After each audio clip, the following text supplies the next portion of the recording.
Hi, today is June 9th, 2022. I'm your host, Natalie Pace, and today we're going to be talking about why bonds and dividend stocks are losing so much money. We're also going to look at growth stocks because they've been hammered this year. But did you know that they still, even with the hammering they've taken this year, way outperformed the Dow Jones Industrial Average? So what do you do about that? We're going to talk about all of that in just a moment. I'll be right back with many, many data points. All right, so let's get started. Why is it that the safe side of your portfolio is losing money too? Why are bonds losing money?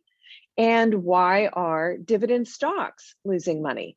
So let's take a look at some of the important things that we should be considering about how to protect our wealth at a time when the safe side is showing signs of distress too.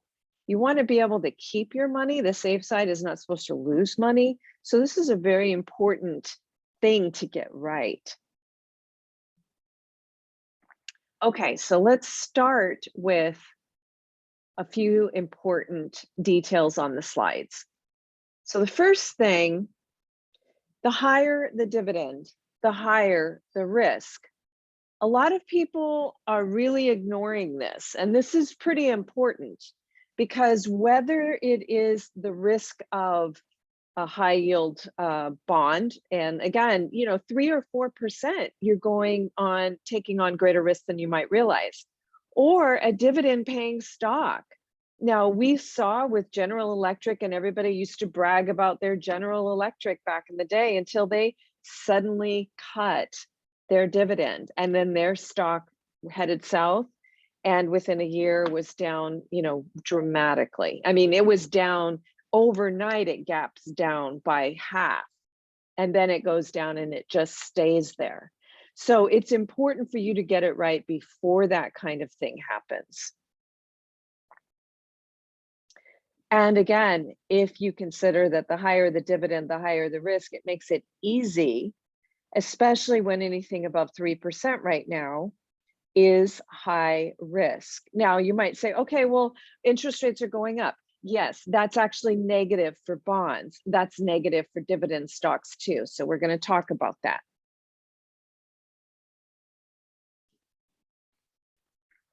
So one of the problems is illiquidity.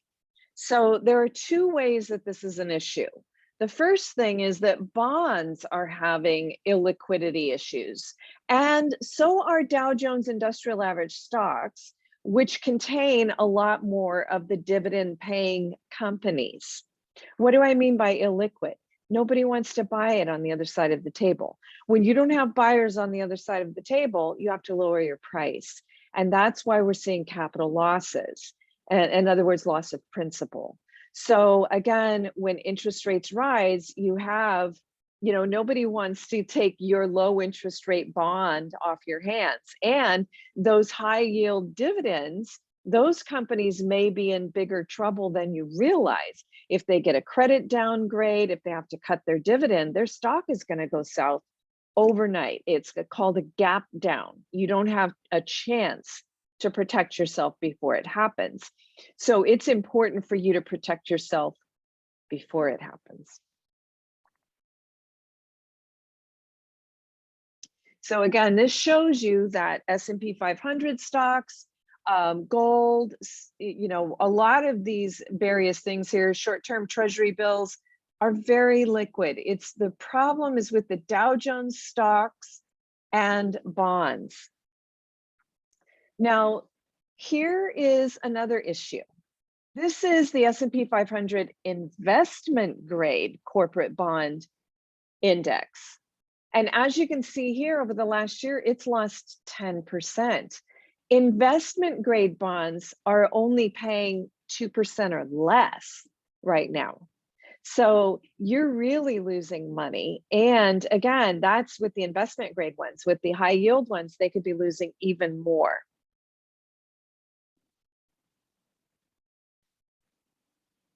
The yield curve inverted, that's negative. That recessions are 100% correlated with the inverted yield curve. Why are bank stocks dropping? It was interesting because I had a coaching session with someone and she was asking me, well, I thought if interest rates go up, then banks make more money. And so I thought the banks would do well. The truth is, it's called a term premium and also interest rate risk, credit risk, lack of mortgage. The mortgage revenue is down by a third, may even go down worse in the next quarter. So no, bank stocks go down just as fast as everything else in a recession.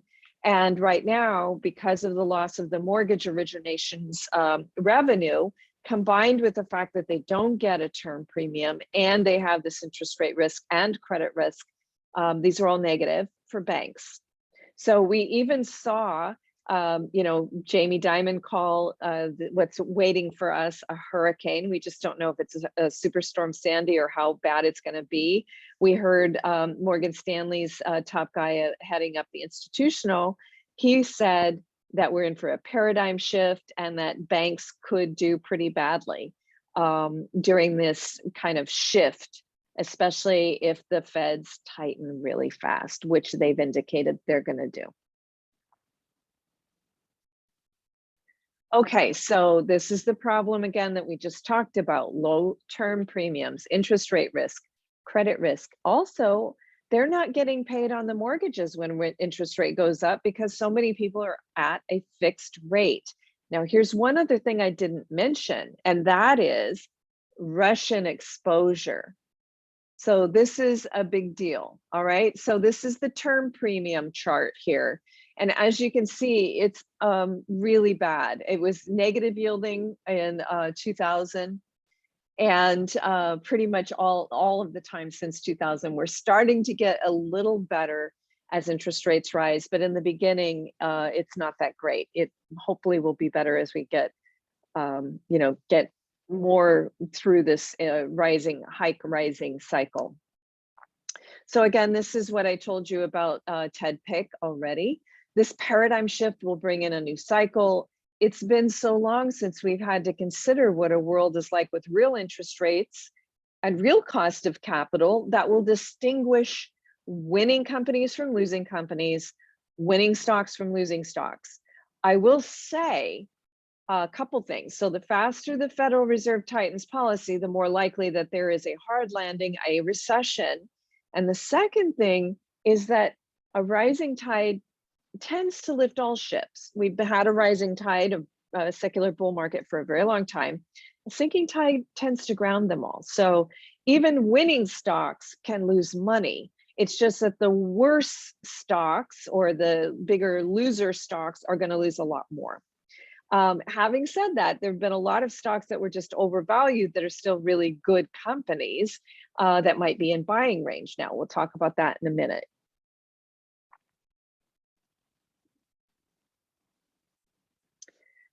So credit downgrades to junk, over half of the S&P 500 is at or near junk bond status. Most people are not aware of this.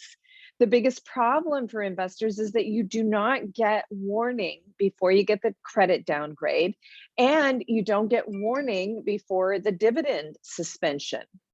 So again, General Electric investors love their dividends before the cut. And as you can see, once the dividend got cut, it went down and it's just stayed there. It didn't come back, even when, the stock market went back up. So banks know that Ford is a junk bond, but do investors know this? So the reason I say that is that over the past few years, Ford has really gone up. And this is a company that has a very low credit rating and a whole lot of debt. And as we enter this next cycle where consumers are starting to pick and choose what they're going to buy, combined with higher commodity prices, inflation, as well as supply chain bottlenecks, that doesn't bode well for the companies that are carrying the most debt with the lowest credit ratings in the auto manufacturing sector. If Elon Musk is worried about it and he's got the highest, the fastest growth in the business, then I would be very concerned about companies like Ford that are still heavily reliant. Honestly, the bulk of their sales comes still from trucks and SUVs. And with gas prices so high, it's hard to imagine that a lot of people are going to want to buy those gas guzzling vehicles until they become perhaps electric. So Boeing suspended its dividend in February of 2020. A rate cut to junk could cost investors even more. Boeing is at a BBB minus, the lowest level before junk bond status. Now, I wanted to show you this chart because this is when they cut their dividend. Now, they had all the problems with those airlines and the 737 MAX, and they kept buying their own stock and keeping it elevated. But once they cut their dividend, it went down. Again, it's a gap down. And you can't protect yourself after it happens. You only can protect yourself before. So again, here are some of the credit ratings so that you can see. So AAA is the highest credit rating and BBB is the lowest. And as you can see here, we have BBBs even in our banks. Now, what you might also see here is that of the banks, now the banks have come down a little bit, but there's one bank that's come down a lot more than the rest, and that's Citigroup. So what's going on with Citigroup? Citigroup announced that they had 10 billion in Russian exposure. And so their stock dropped precipitously in the wake of the invasion of Ukraine. It's down 35% from its 52-week high. Now, there's a couple of things coming up that could be pretty bad for Citi, considering the amount of exposure that it has to Russia. Remember, first thing is that it's BBB plus. Now, usually what would happen if it got a credit downgrade, it would be BBB and then BBB minus. As you can see, Boeing is really close with that BBB minus and a negative outlook. So usually you'd have 3 cuts before it hit junk, but sometimes it can go, from BBB plus to a BB. Now, what is going on? So the bank stress results are going to be on June 23rd after the markets close. And again, the ones that could be the most at risk for that are Citigroup and Wells Fargo. During the pandemic, Wells had to cut its dividend by 80% after a bank stress test. So again, you don't get notice of this before. So June 23rd, if you have a lot of bank stocks, that's going to be a date you want to look at and see what the results are. But actually, you want to make sure that you're protected before that date, because that's going to be, the following day is going to be when investors take a lot of action, or overnight when they're doing it in the after hours trading.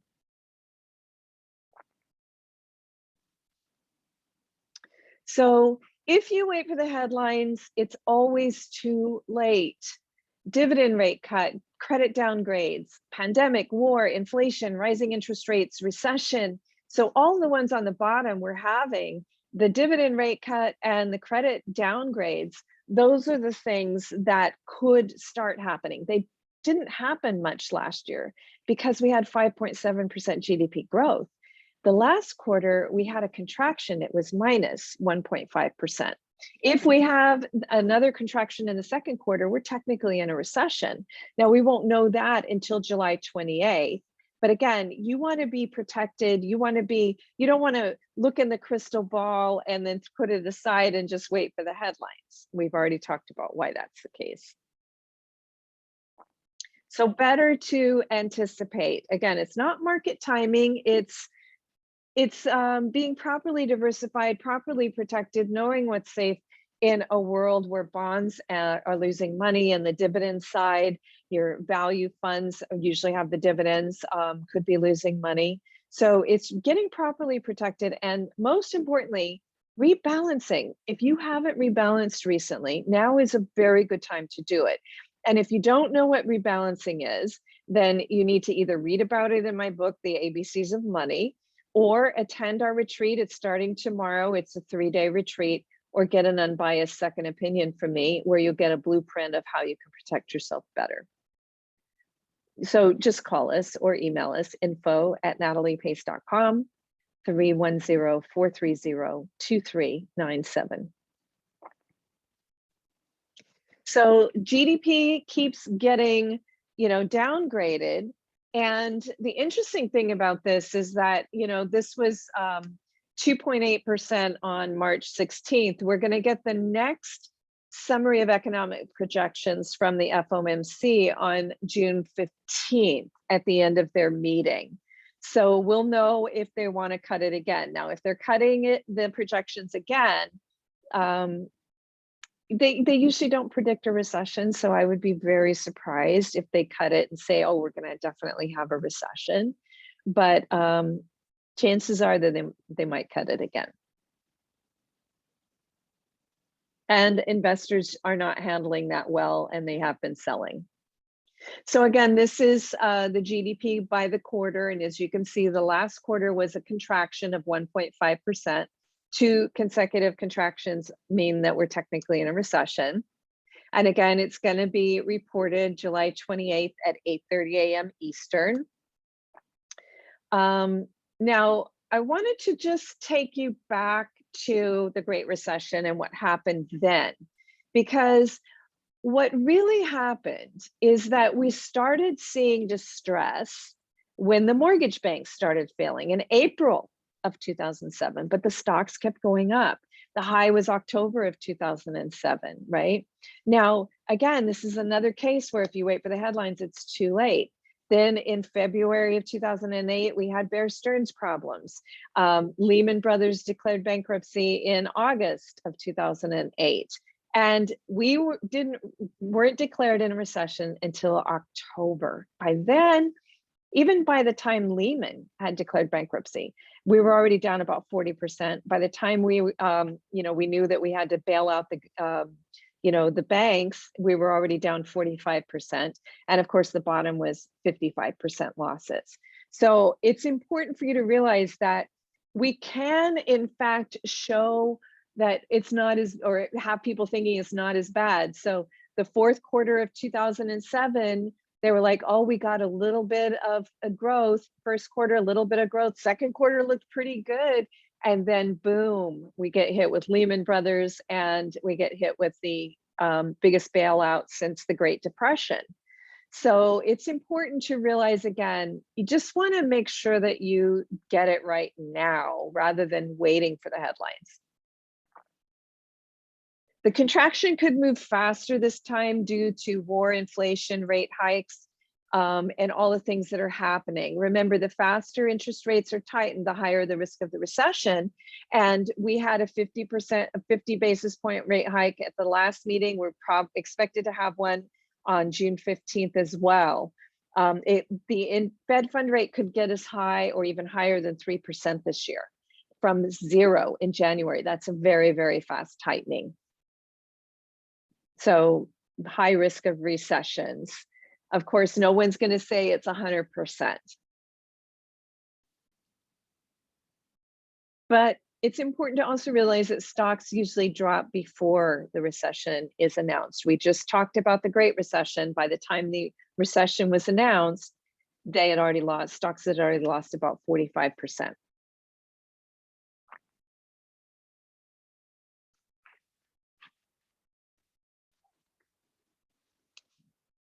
Now, the other thing I wanted to mention is how, I call it Fed speak, how the language changes and how that's important.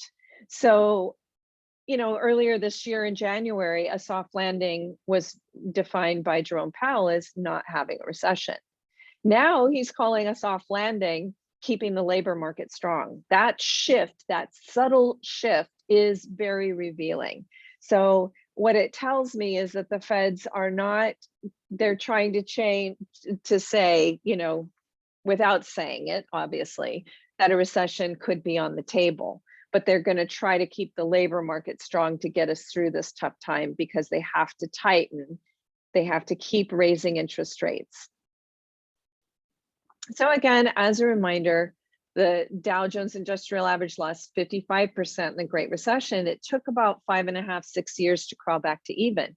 If you're using a bull market to make up losses, that's riding a Wall Street roller coaster. And it was even worse in the dot-com recession, because that one, NASDAQ dropped 78%. It took 15 years to crawl back to even.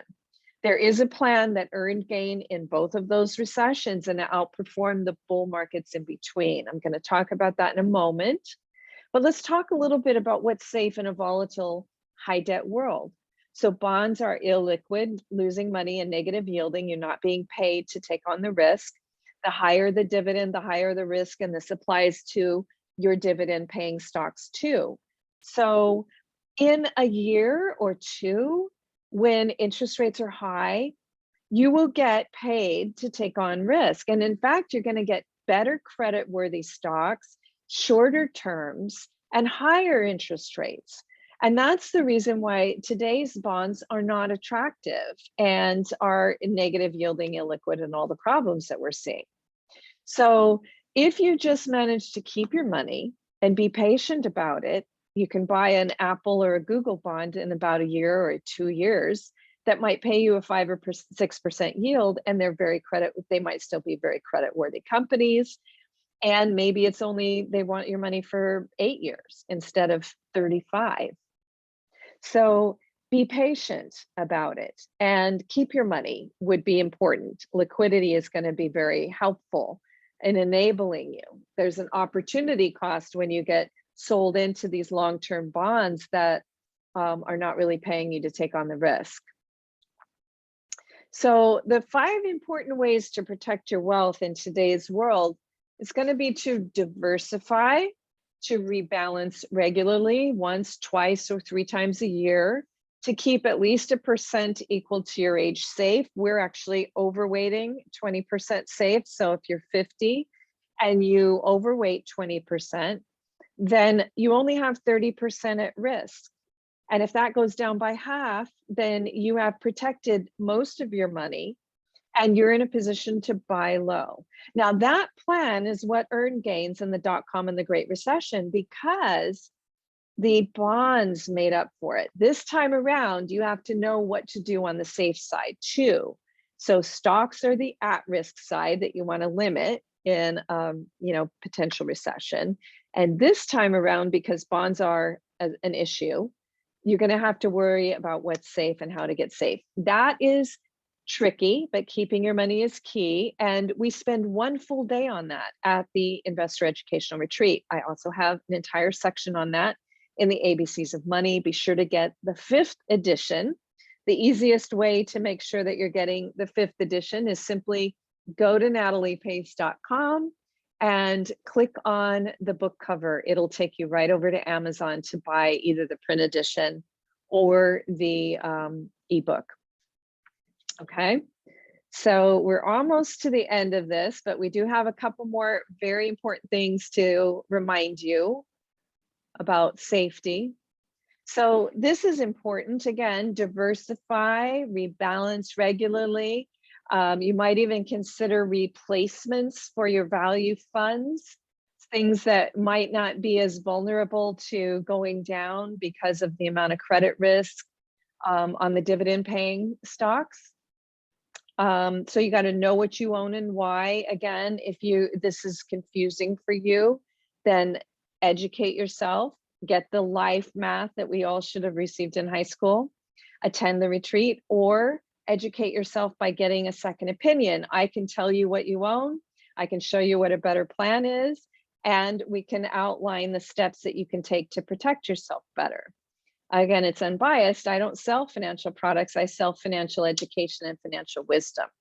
So we can, I have no skin in the game. All I want is for you to have the information you need to protect your wealth and be the boss of your money.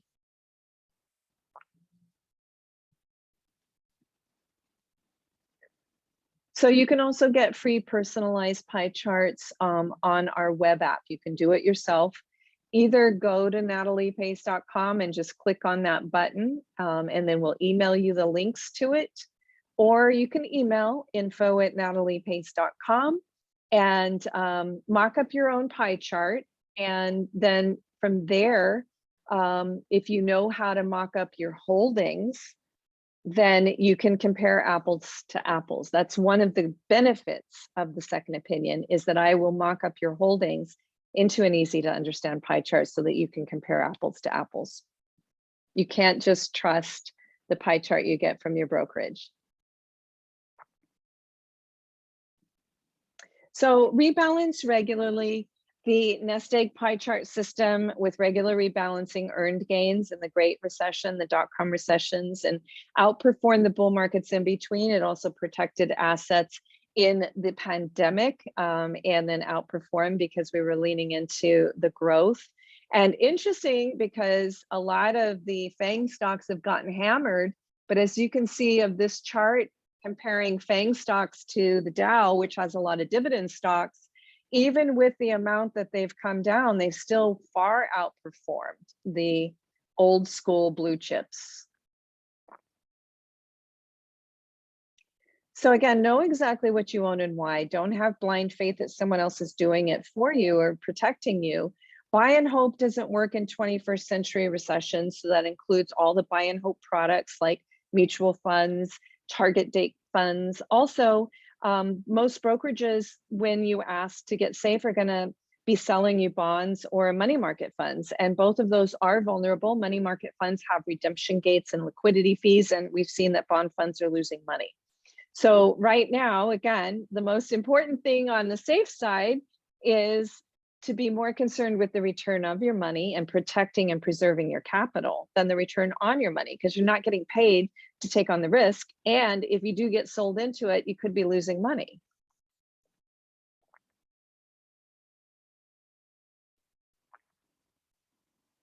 So again, this is this weekend, and we do have room, very limited space. It's almost full. If you'd like to join us, you better get with it. And again, our online retreats, we're able to really have cost savings. We're one of the few things that have actually become more affordable since the pandemic, because we took them online and we're now able to charge much less. We used to have retreats in the regular pricing period that would cost people about $1,650. You're going to pay $895. And again, for most people, protecting your wealth now, if you have a lot at risk, that small investment to protect tens, hundred thousands, for some people, millions of dollars, it's a very smart move. All right, so we will see you hopefully this weekend. Those of you that are joining me, those of you that are doing this yourself, get informed, get smart, don't wait for the headlines. We've got a lot coming up. Remember, we're going to have June 15th. We're going to have probably a 50 basis point rate hike. We'll also know the projections for this year on GDP. They probably won't say whether or not we're having a recession. The July 28th GDP report will be key, because if it's negative, then we are in a recession. And of course, the June 23rd bank stress tests are going to be a big deal as well. So again, you can reach us at info@nataliepace.com. You can call us at 310-430-2397. Also, be sure to follow us on social media, because I do very regular money tip updates. You can, if you're not on Twitter, you can just scroll through my Twitter feed to make sure that you get the most recent information and the most recent blogs. You can also join me here on Facebook or Instagram, my YouTube channel, where you can listen back or watch back past webinars, my Apple podcast, where you can listen back to past webinars. So again, our whole thing is adding a splash of green to Wall Street and transforming lives on Main Street. We just want you to keep your wealth and to be participating in creating and co-creating a healthy planet and a healthy life. So that's our goal. And thank you for being a part of it. All right, I'll see you again next time. As you know, I do have at least once a month one of these webinars. So if you want to see the past ones, just go to youtube.com/Natalie Pace, or just click on that Apple podcast on the homepage at nataliepace.com, and you'll be able to listen to them. Hey, if you have to, preparing food or doing something, working out, and you want to listen to it then the Apple Podcast is the right venue for you. All right, thanks again, and I'll see you soon. Oh, one last thing I forgot. There was a question that was emailed to us, and I promised I would answer it. So after reading my bank blog, someone said, so are these banks stocks now at a buying price? And what I'm saying is probably not. So again, if you have banks in your large cap value slice, and you're now overweighting an additional 20% safe, then your slices are getting smaller. So the slice system tells you whether or not you should be selling high or adding low. And again, you know, I was hitting the gas hard in December of 2021, saying rebalance, rebalance, rebalance. It was very close to the market high. The market high was the first week of January, and rebalancing at that high and capturing those gains is a big part of a healthy strategy. Again, it's once, twice, or 3 times a year. It's not rocket science. It's not a PhD in economics. And it definitely isn't time consuming. But again, so with regard to those bank stocks, let the pie chart slice system inform you. The slice is too small, then yes, you could add a little bit more, although I probably do it in a fund that's got other industries as well, not just banks. And then if you have a slice that's way too big, it's still telling you sell high now. Now, if you haven't rebalanced in a year or two, you probably still have some slices that are too big, especially if you're going to be overweighting safe. All right, I hope that answers it. And that's it for today.